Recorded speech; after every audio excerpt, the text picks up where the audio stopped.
છોટાઉદેપુરમાં બોડેલી નજીક ઓરસંગ નદી પર એક મોટી દુર્ઘટના સર્જાવાનું કાઉન્ટડાઉન ચાલી રહ્યું હોય તેવું લાગી રહ્યું છે, કારણ કે ઓરસંગ નદી પરથી પસાર થતા નેશનલ હાઈવે નંબર 56ના આ પુલની હાલત જુઓ.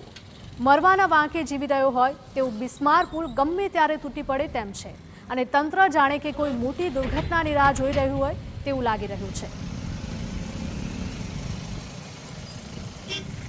આ બ્રિજની ઉપર આ સ્ટેટ હાઈવે છે ને આ જે મેઇન બ્રિજ છે બોડેલીનો.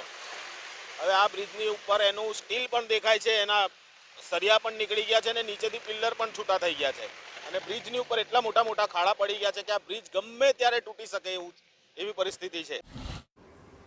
તો પુલની આવી હાલત હોવા છતાં પણ તેના પરથી 45 ટન જેટલી રેતી ભરેલા ડમ્પરો બેફામ દોડે છે.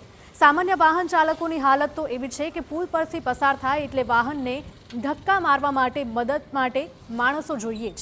અને અગાઉ આવી વર્ષ 1991માં આ બ્રિજને એક ભાગ ભારે વરસાદમાં ધોવાઈ ગયો હતો. તૂટેલા પુલ પરથી એ સમયે એસટી નદીમાં ખાબકી હતી, જેના ડ્રાઈવર અને કંડક્ટરની આજ દિન સુધી કોઈ જ ભાડ નથી મળી. આ ટ્રાફિકનું ભારણ એની ઉપરથી હેવી વ્હીકલ રેતી ભરેલા ડમ્પરો ચાલી રહ્યા છે. 90-91ની સાલમાં બ્રિજ જર્જરિત થઈને તૂટી પડેલો અતિવૃષ્ટિમાં અડધો ભાગ નવીનીકરણ થયેલો છે.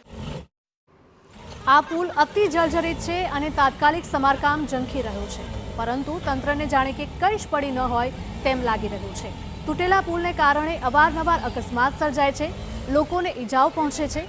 મહારાષ્ટ્રથી મધ્યપ્રદેશને જોડતા આ નેશનલ હાઈવે ઉપર છોટાઉદેપુર જિલ્લાના તમામ બ્રિજની હાલત આવી જ છે, પરંતુ લાગે છે કે તંત્ર ક્યાંક તો બેદરકાર છે, બેધ્યાન છે કે પછી મોટી હોનારત બને તેની રાહ જોઈને બેઠું છે.